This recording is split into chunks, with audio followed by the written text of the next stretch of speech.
Hey everybody, Plushie here. After such a long break from the Hot Take series, we're finally back, and we're coming back strong with two very interesting SSR collab servants. And today we're actually going to start with Alice, which is the second SSR of the event. I do probably need a little bit more time with Alco. I did have her script half done and I just never finished it.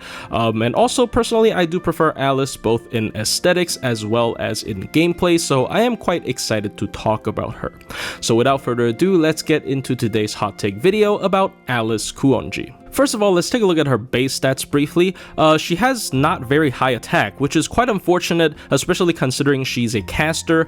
With those two factors compounding together, she's not going to have the best damage ever, at least from an attack stat standpoint, but she does have a couple of conditional damage steroids that can potentially help her with damage.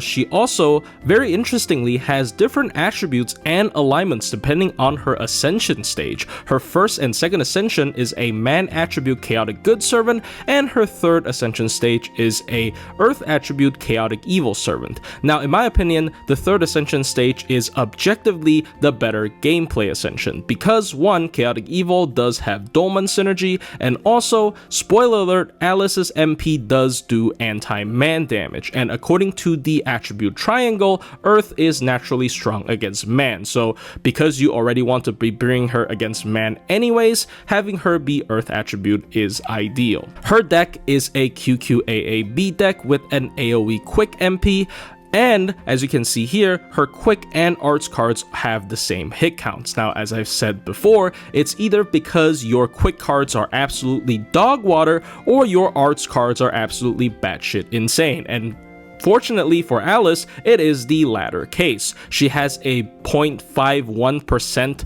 base gain per hit on a 5-hit arts cards, giving her 2.55% arts cards.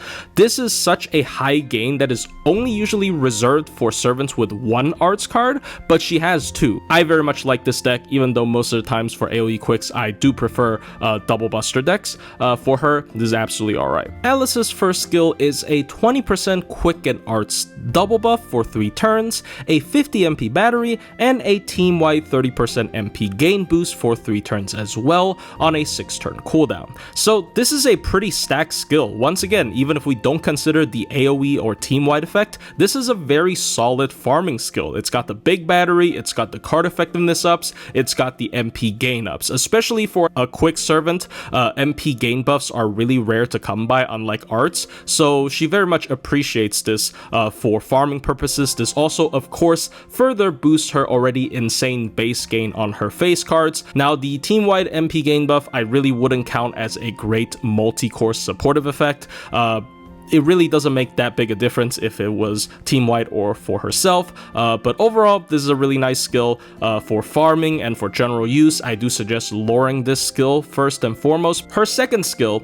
is a 3-turn 30% attack up and defense up on a 6-turn cooldown, but they further increase by 20% if she is on forest, city, or darkness battlefield. So meaning that if she's on one of these fields, this is a 3-turn 50% attack up and defense up. So at base, this is not like the most exciting skill ever. This is like Vlad's upgraded skill too, but it's not shabby, especially for a tanky servant like her. But if she happens to be in one of these 3 fields, then this skill becomes pretty insane. 50% attack up for 3 turns on a 6-turn cooldown is one of the most premium damage boosts in the entire game, and 50% defense up makes her basically unkillable, especially if you're bringing her against counterclass. Forest, city, and darkness, especially forest and city, are quite common, and darkness is a little bit weird. I expected a lot more stages to be darkness, but sometimes even when you're basically in pitch blackness, it doesn't really count as a darkness field, so you kind of have to look it up. Forest, darkness, and city are all pretty common in free quests at least, so if you're using her to loop free quests, then her damage is actually not going to be nearly as bad. And Alice's third skill is probably one of the coolest skills in the game ever. So the skill gives her a one-time 2-turn substitution status, which is a invul that is unpierceable and also unremovable. Now, you might say, oh, it's only one hit though. Well, this skill has a 2-turn cooldown, so she has it every other turn, and the skill also comes with a 20 MP battery. Now, what's the drawback? This must have a drawback, right? Well, it has a limitation, I suppose. This skill is only usable when she has Robin statuses left. Now, the Robin status is one of her passives where she begins every fight with 13. So even if you're pressing this button every other turn and you lord this skill, you're using this as much as possible, which usually it doesn't require you to do so. This will run out after turn 26, which is usually way longer than how long most fights last. So the restriction is barely a restriction. You can almost treat this as just a 2-turn cooldown 20 MP battery that comes with a solemn defense as unremovable, which is absolutely crazy. For challenge quests, this means that she has instant access to nullifying enemy MPs, and once again, it doesn't care about buff removal MPs either. This also gives her a lot of bonus charge. If you are using this every other turn, she's getting 20 charge every other turn, which is kind of insane. This helps her solo loop very well as well. And overall, it's just such a crazy skill. Even the Robin like super solemn defense is a 2-turn effect, so you can use this preemptively and then take the hit the next turn, and then the skill would be back already and you can use it again. This skill also comes into play in farming, of course, because of its short cooldown. Technically, you can use it twice if you use it on 1 and 3 specifically, but this number is a little bit awkward if you're running triple Scotty. It doesn't really work out. I will talk into that a little bit more when talking about her farming utility, but overall, this skill is just so insane, right? It's one of the best survival skills in the entire game, as well as one of the most flexible battery charging skills in the entire game, so I highly recommend putting a lore into this skill as well. Now let's take a look at Alice's passives. Now she has quite a bit of very unique ones, but she also has the basic caster passives. She has Territory Creation A, which is a 10% arts up,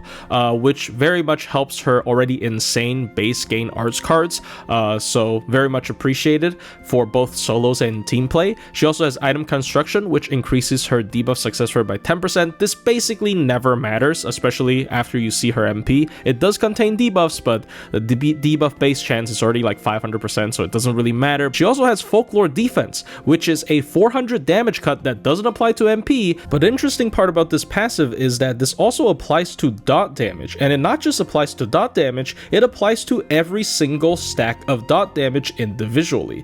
And against bosses that like to spam a bunch of small damage dots on you, this can become very potent. Obviously, this is not going to be as good as dot immunity, but for example, Kamazotz as a boss will apply 500 curse damage onto your characters whenever he attacks. So let's say you have 500 damage curses on you. Normally you would take 2000 damage at the end of the turn. Well, you would only be taking 500 because each of those curse stacks have been reduced to only 100 damage. And finally, she has Yumina C, which has 2 effects. The first effect is a 5-time Guts that only triggers against insta-kill that revives her with 1000 HP and then further heals her by 2000. This is just kind of like 3000 HP with extra steps that interacts with heal boost and heal down debuffs, but this also triggers with Chenggong Sacrifice, which is very interesting.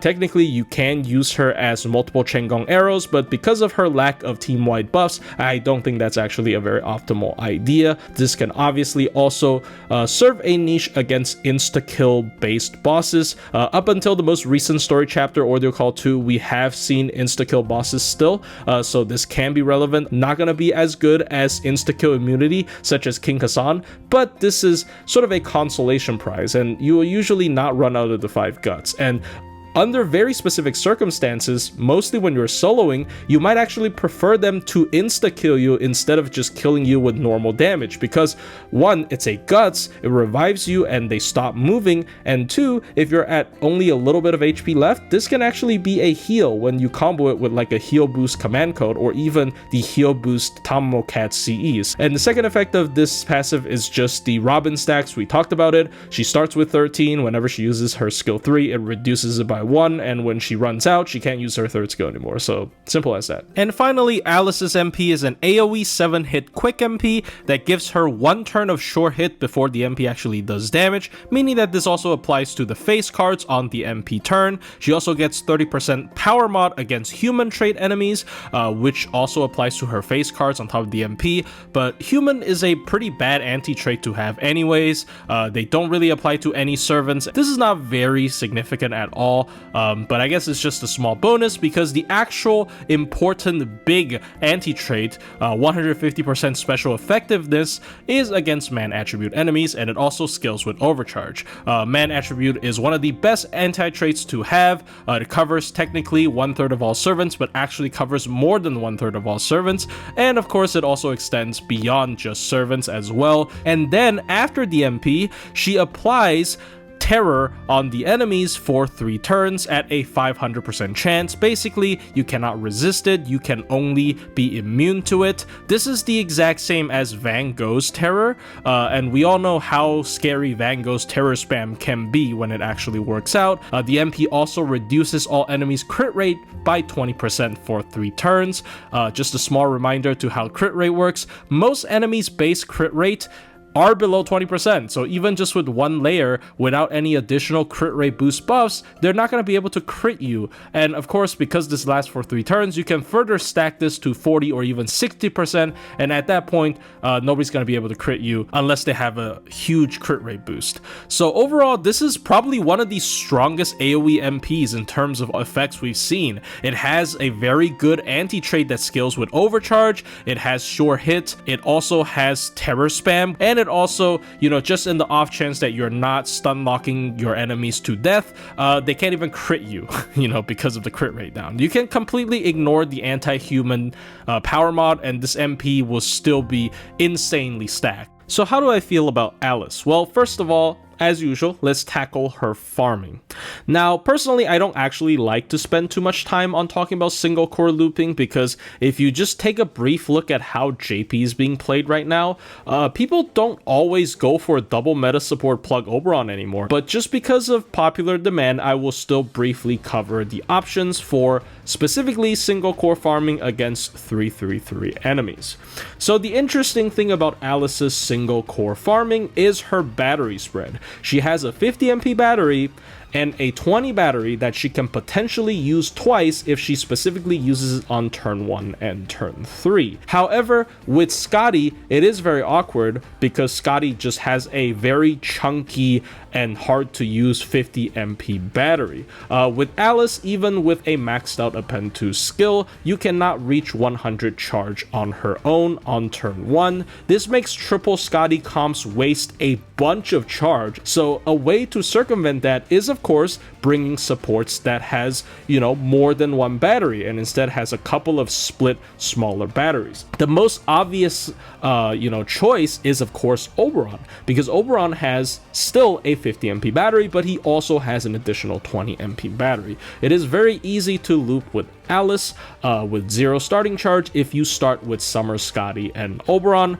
You just have to have her append 2 unlocked, not even maxed. You use her own battery and her skill 3 to make 80 charge in total, and then Oberon's skill 1 gives another 20 to make 100. You use 1 Skadi's buff, and then you kill the first wave, and on the second wave, you just use the Skadi's battery, you plug out for another Skadi, and then use that Skadi's battery again, and then that Skadi's buff as well. You don't actually have to care about refund from the first turn at all.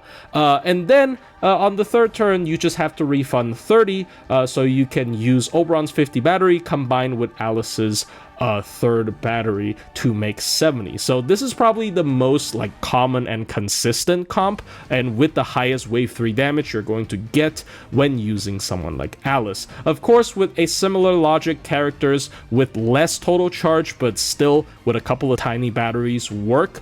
Characters like Castoria, Raynus, Waver, they all, of course, work. You can technically even do Koyan Light in place of Oberon, because you can activate Alice's skill 3 twice through the cooldown reduction, because his cooldown is only 2, so you can use it twice on turn 1. So it's 50 from Koyan Light, and then 40 from Alice's skill 3 twice, and then 10 from the Pen 2, but it's pretty impractical. Her damage neutral is not going to compare very well to other AoE quicks. And in general, she is usually just going to excel against specifically casters and berserkers or counterclassing. A great comparison I would like to bring up here is Alice versus Riku, because they're both AoE quicks that hit anti-man and can loop without any starting charge. So Alice can actually confidently beat Riku even without being on a specific field. So it is pretty nice. I would say if you can beat a berserker that is in your niche and category and win, then you have at least serviceable damage in terms of counterclassing. And Alice, of course, can further bolster her damage when she is in the correct field by another 20% attack up. It's not that big, to be honest, but it obviously does help with hitting those damage thresholds if your Alice isn't that high of an MP level. And of course, finally, due to popular demand, I will still briefly pull up damage comparisons between Alice and some other AoE quick units that can loop with Black Grail. On the left is just self buffs without any CE, and on the right is a composition that assumes MLB Black Grail, double Summer Scotty, plug Oberon's third wave damage specifically, and I'm assuming MP2 on all of these servants. But on top of single core farming, Alice also has quite a lot of benefits for multi-core farming. Now, first of all, I will say the team-wide MP gain boost doesn't help multi-core basically at all, as I mentioned earlier when talking about her skill 1. However, her having a bunch of self-charge does benefit her multi-core performance. Alice also has specific synergies with a bunch of great multi-core farming DPSs. First of all, her passive that only triggers, on insta-kill are actually guts as well. So this can trigger Tezcali Polka's skill 1, which double buffs targets that have guts on them. So that's a pretty nice piece of synergy. She, of course, also is Chaotic Evil in her third ascension, so she has great synergy with Dolman. She also has the Living Human trait, mainly to combo with Arcoade and post-buff Voyager. Now, neither of these servants actually boosts Alice's damage because she is Living Human. They just give her additional charge, and because of how much natural battery Alice already has, I wouldn't say this is a super important synergy, but under certain circumstances this does allow additional synergies in team building, so that's always nice to have. And of course, we also have the 20% bond boost on Living Humans. This is has nothing to do with actual farming, but this allows you to farm her bond very efficiently, which I have been doing for the past week. In terms of Challenge Quest performance, I don't think it's a surprise to anyone that Alice is extremely powerful. Offensively, she's actually not that bad. She has a really spammable MP. She has a very wide coveraging anti-man anti-trait on her MP, and she even has short hit to deal with specific defensive gimmicks on Challenge Quest. Her MP being spammable is a combination of her really short cooldown 20 battery on her skill 3, as well as her insane MP gain on her arts cards. But her spammable MP arguably comes into play even more for her defensive utility, because the MP applies both terror as well as crit rate down on all enemies. Now, both of these effects are debuffs, so she will struggle hard against a debuff immune enemy, but even to this day, those are not actually that common. And the terror is 500% chance to apply, so unless it is an immunity, you cannot resist that debuff. Alice has arguably better synergy with Caster Scotty than most other quick DPSs because of her double arts deck, as well as just how much MP gain she has on her own with the batteries and with the strong arts cards. Caster Scotty can actually afford to use their 50 batteries on themselves to help them charge their supportive MP instead of having to use them on Alice.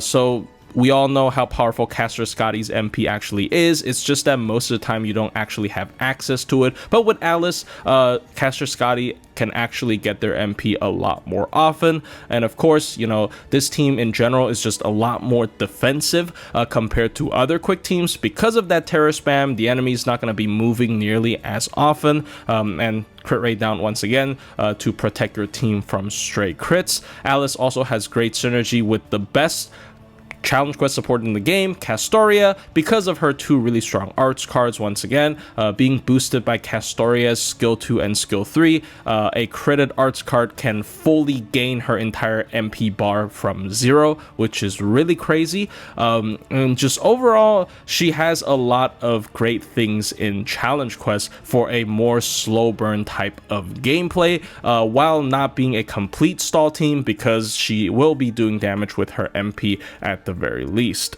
Alice is also just a very self-sufficient survival DPS, because on top of her terror spamming MP, she also has that skill 3, where she has instant access to denying any singular MP damage. She will only ever be threatened if multiple enemies are going to MP at her at once. So you can build your team with very budget supports that just focusing on helping her spam her MP with terror, such as Shu Fu or Hans, and your team will probably still function alright against a lot of challenge quests. And even if you have all your other supports killed, Alice can still hold her own against a boss for a long time because of how good of a solo servant she actually is. And with that, let's actually segue into talking about her solo potential. So Alice has quickly risen to become one of my favorite solo units in the entire game, and there are a couple of reasons behind that. So the first reason is because she is a stun lock unit that can fully refund on her own without, you know, taking hits from the enemy. That is usually the biggest problem with stun lock solo units such as Edmund Dantes or Kama. It's very difficult for them to, you know, fully loop their MP without the help of getting hit by the enemy. So they can only do it back to back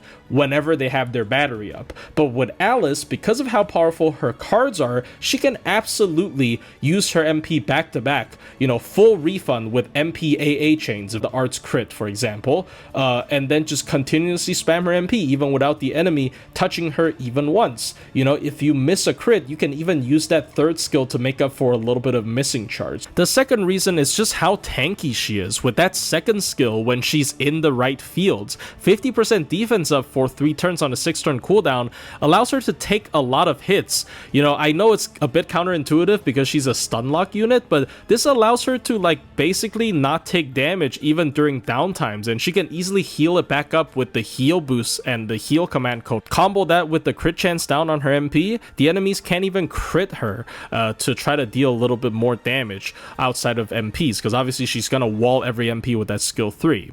And the third reason is that she has a lot of gimmicks that can deal with bosses that most solo units can't really deal with well. She has the anti-insta-kill guts that a lot of tanky soloers just cannot deal with because their entire HP bar gets deleted and they just die.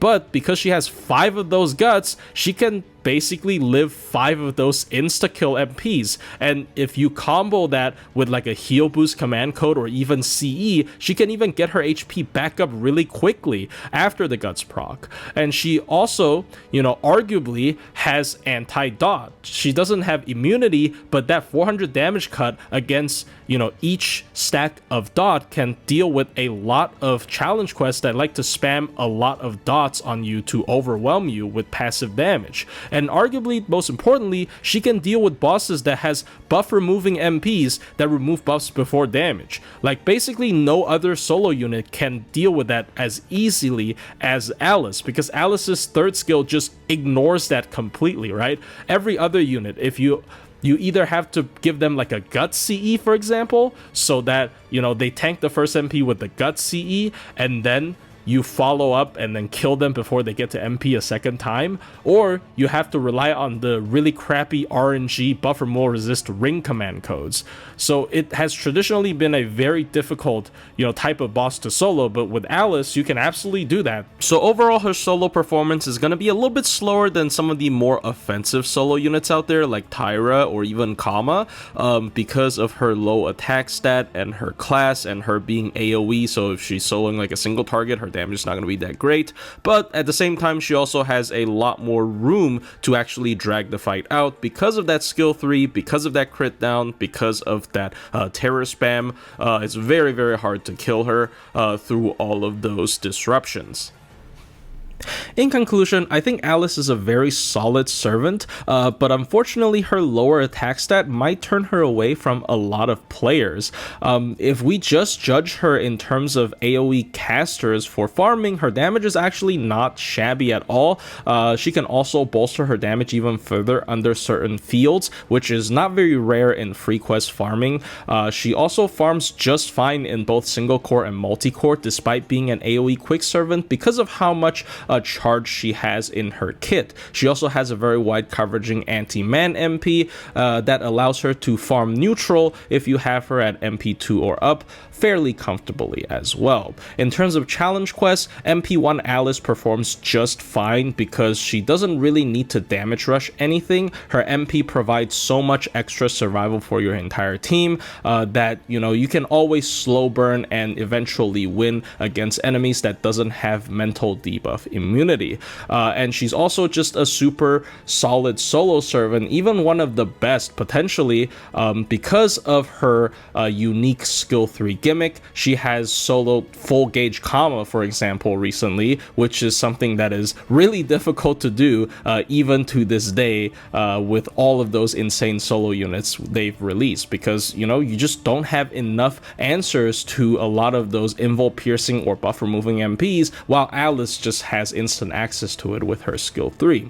Unfortunately, for most people, I would say this type of playstyle, slow burn challenge quests, people don't like, and they would rather just brute force through things with a generic arts DPS with Castoria, just due to how oppressive Castoria actually is. She also just doesn't have a lot of team-wide support ability if you want to bring another DPS. Like, she is always going to be the centerpiece of your team, in my opinion, which once again requires some form of investment in order to feel very good when using her. So anyways, hope you guys enjoyed this video. This is my return after a very long break to the hot take series, so I hope this wasn't too much of a scramble. I know I talk a lot in this video, so I will try to cut it down as much as possible, but hope you enjoyed and wish you best of luck for rolling for Alice, and I'll see you guys in the next one.